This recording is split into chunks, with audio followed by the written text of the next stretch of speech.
আসসালামু আলাইকুম ইয়া রাহমাতুল্লাহি ওয়া বারাকাতুহ। হে জগতবাসী, আজ আমি আপনাদের সামনে একটি আলোচনা নিয়ে হাজির হইলাম। সে আলোচনাটি হলো যে একটি বিষয়, যে বড় পীরের জীবনী অনুসারে আমরা একটা আলোচনা পাই যে বড় পীর একদিন একটা চেয়ারের মধ্যে বসে আছে এবং আশেপাশেও লোকজন আছে। তো কিছুক্ষণ পরে বড় পীর লক্ষ্য করলেন তার একটা ভক্ত আসতেছে। তখন এই ভক্তকে দেখে তখন বড় পীর দাঁড়ায় গেলেন। এখন কথা হলো, বড় পীরকে দেখে ভক্ত দাঁড়াবে, কিন্তু ভক্তকে দেখিয়ে বড় পীর দাঁড়ায় গেলেন কেন? হে তরিকতপন্থী, হে সমস্ত জ্ঞানীগুণী, আপনাদের কাছে যদি আমি জিজ্ঞাসা করি, অবশ্যই আপনারা এটি বলতে পারবেন। তারপরেও যারা একটু কম বোঝে, যারা একটু নিচু স্তরে আছে, আমি তাদের জন্য আজকে এই কথাটা ভাঙার চেষ্টা করব।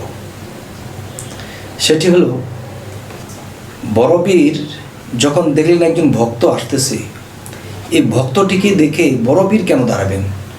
বড় পীর তো সকল পীরেরও পীর, সকল পীরের সর্দার। তাহলে একটা স্কুলের মধ্যে যদি মাস্টাররা থাকে, তাহলে হেডমাস্টার তাদেরও মাস্টার, মানে হেডমাস্টার মাস্টারদেরকে পরিচালনা করে আর মাস্টাররা ছাত্রদেরকে পরিচালনা করে। তাহলে তিনি মাস্টারেরও মাস্টার, তিনিই তো বড় পীর। তাহলে সেই বড় পীর একজন ভক্তকে দেখে দাঁড়ায় যাবে কেন? আচ্ছা, আমি শামীম আলী চিশতীর জ্ঞানে যতটুকু ধরে আমি ততটুকুই বলবো। যেমন প্রথম স্তরের উত্তরটি হলো যে আমি দুইটা উত্তর করব। এই দুইটা উত্তরের থেকে আপনাদের কোন উত্তরটি ভালো লাগে অবশ্যই আমাকে জানাবেন। আর এই দুইটি উত্তরের থেকে কোন উত্তরটি 1 নাম্বার আর কোন উত্তরটি 2 নাম্বার, ফার্স্ট সেকেন্ড আমাকে জানিয়ে দেবেন। তো বড় পীর যখন নিজের ভক্তকে দেখে দাঁড়িয়ে গেল, এর প্রথম কারণটি আমি বলছি। সেটি হলো, আমি যদি শিশুকালে কোনো ছেলে মেয়েদেরকে শিক্ষা দেই, সে আমাকে যা দেখে তাই করে, আমি যা করি তা দেখে দেখে সে শিখে। এখন বড় পীর তিনি যদি ভক্তকে দেখে না দাঁড়ায়, তাহলে সেই ভক্ত কি করে বুঝবে যে গুরুকে দেখলে ভক্ত দাঁড়াতে হবে? তো এই হলো একটা হিসাব।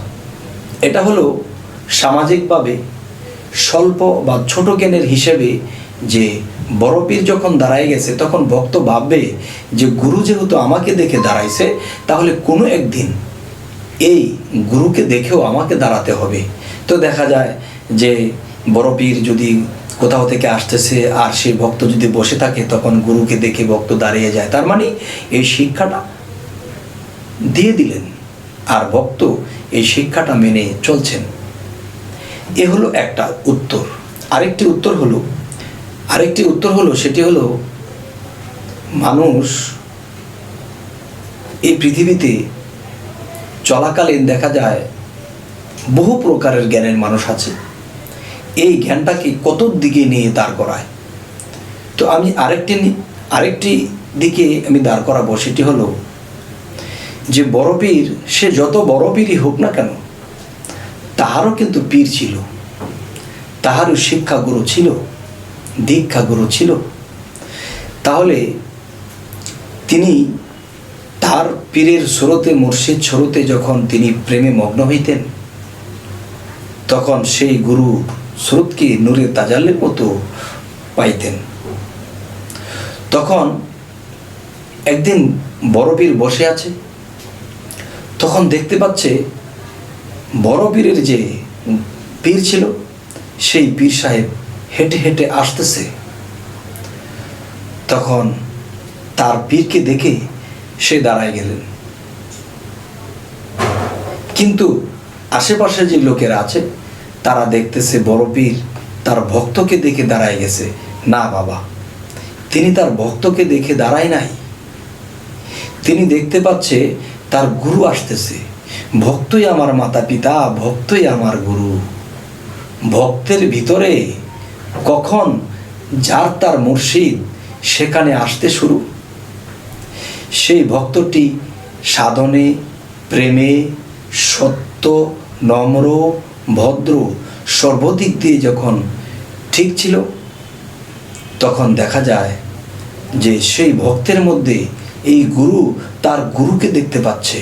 ওই ভক্ত এত প্রেমিক, এত প্রেমে ফানাফিল্লা, তখন এই বড় পীরের চরিত্র, বড় পীরের প্রেম, জ্ঞান, গুণ যখন তার মধ্যে এসে গেল, তখন বড় পীরের মধ্যে কে মিশে আছে? তার মুর্শিদ মিশে আছে। আর এই বড় পীরের ভিতরের যা জ্ঞান গুণ ছিল, যখন একজন ভক্ত অর্জন করল, তখন সেই ভক্তের মধ্যে নিজের গুরুকে দেখতে পাইতেছে। তখন সে দেখতেছে এটা কোনো ভক্ত নয়, এটা আমার গুরু আসতেছে। তখন সেই গুরুকে দেখিয়া সে নিজেই দাঁড়িয়ে গেলেন।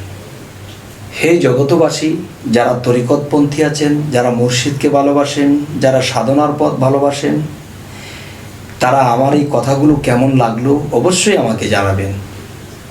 তো সামনে যেন আরও কিছু কথা বলার জন্যে আমি উপস্থিত হতে পারি, আরও কিছু সুন্দর কথা নিয়ে আসতে পারি, তাই আমার প্রতি আপনারা দোয়া রাখবেন।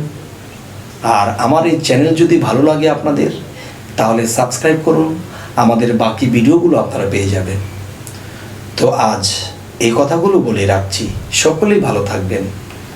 আল্লাহ হাফিজ।